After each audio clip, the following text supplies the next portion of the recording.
ॐ नमो भगवते वासुदेवाय। ॐ नमो भगवते वासुदेवाय। There's a long and vast tradition in India of giving commentaries to the Bhagavad Gita. These commentaries were written by the Acharyas. An Acharya is a very prominent spiritual teacher. The commentaries are called Bhashya, and these Bhashyas is a very big part of the tradition around the Vedic literature. In medieval India, the Bhagavad Gita was one of 3 books that spiritual groups used to give credentials to their teachings. So these books were the Vedanta Sutra, which is also called the Brahma Sutra, the Upanishads, and the Bhagavad Gita. Together, these 3 are called the Prasthana Traya. So why is there a tradition of giving commentary to Bhagavad Gita? If Bhagavad Gita really is God's song, as it claims to be, wouldn't it be self-evident? Wouldn't it be enough just to read the text? You may think so, but actually Krishna has made a safety system for us. We need both the scripture, the Bhagavad. So there's Bhagavad, the scriptures, but there's also Bhagavad, the person. So we need both a scripture and we need both a living example of somebody who is living according to that scripture. So the safety net that Krishna gives to preserve the spiritual knowledge and make sure that it's not misused is by the Shastras, the scripture, it's the Guru, the spiritual master, and it's the Sadhus, the spiritualists. So these 3, you can always check with one of these 3. If one of these 3 is confusing you, you check with the other 2. So this is how Krishna protects the spiritual knowledge that he shares with us.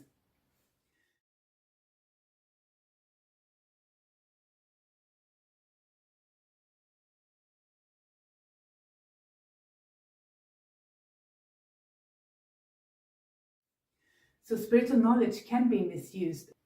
What does it mean to misuse spiritual knowledge? For example, use the knowledge of the Bhagavad Gita to forward some personal agenda, maybe some political ism, or for intellectual prestige. This would be misused. One spiritual teacher, Kadamba Kanana Swami Maharaj, he used to call this using the Bhagavad Gita as a cloth hanger. You just take your own ideology and you hang it on the Bhagavad Gita, and using Bhagavad Gita as a credential, you push forward your own ideas. One way potentially that could be using Bhagavad Gita as a cloth hanger is just using it to justify any war. Just because Krishna told Arjuna to fight, this war is also justified. Just one crude example could be like that. Or to use the Bhagavad Gita to control other people, just to get your own fame and glory, could be another way, like for prestige, for name, fame and glory. And these things happens in spiritual tradition, unfortunately, and this is why Krishna has created a safety system of the Shastra, the Guru and Sadhu.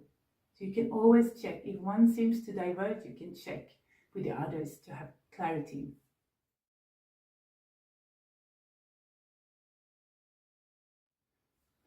I know that many people have a resistance to spiritual teachers. Why would I need a spiritual teacher? But actually, just as in material matters, we have teachers, we need teacher in spiritual matter.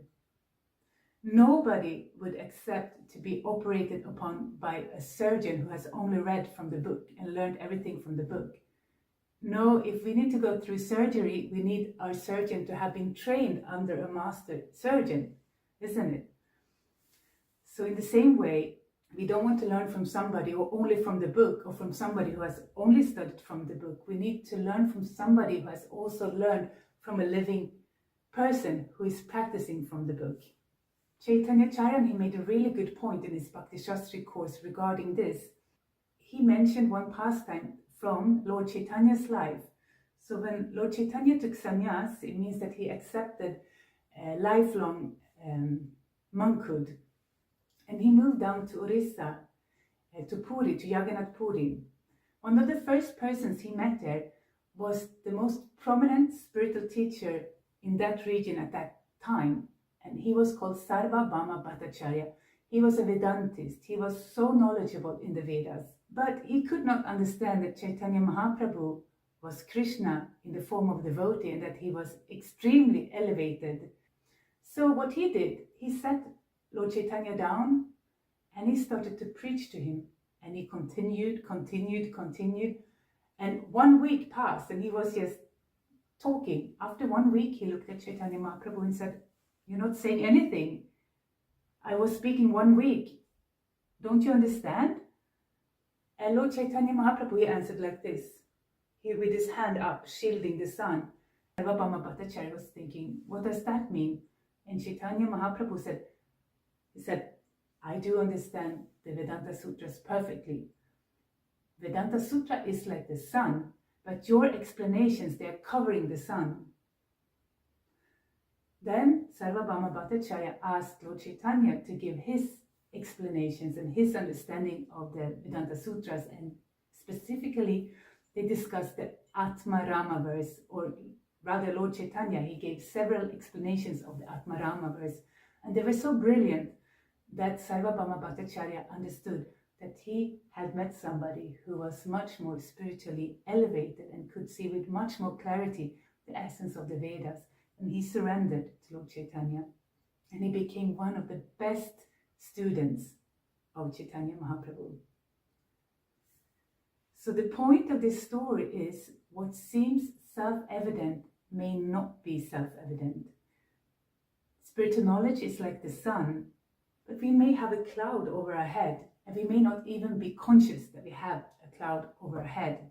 So this cloud over our head are misconceptions, biases. They may not only be intellectual in nature, but it can also be the wrong types of desires. That we desire things that make it impossible for us to receive the spiritual knowledge on a deep level.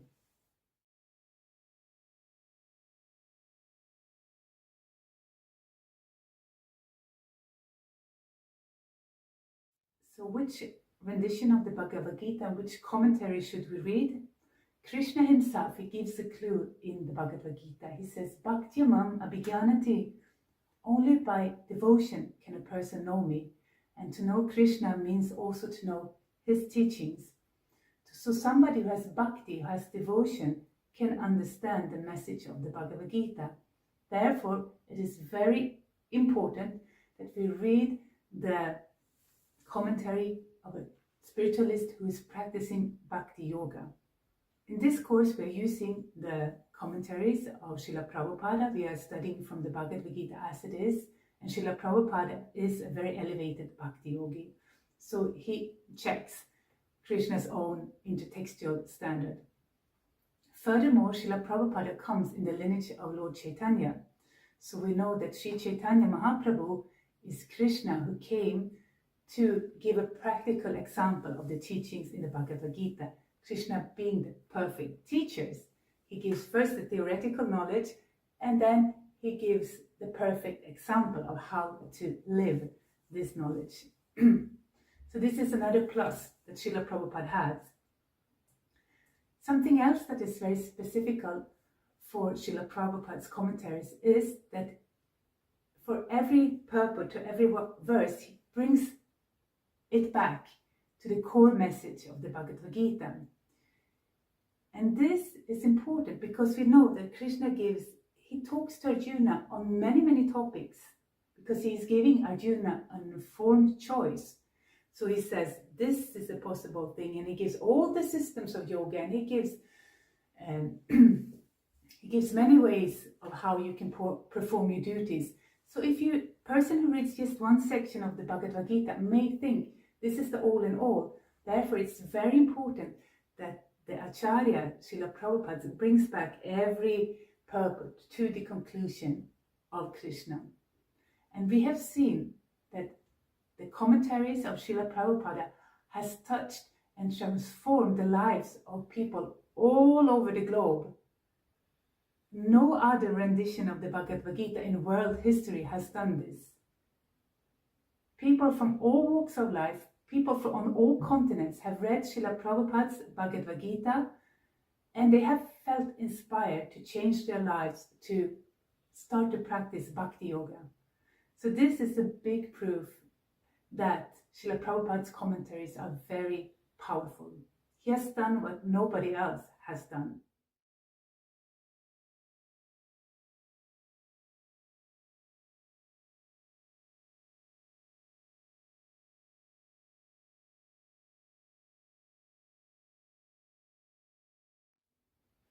Having said this, you may ask, but you say that this is Bhagavad Gita for everyone.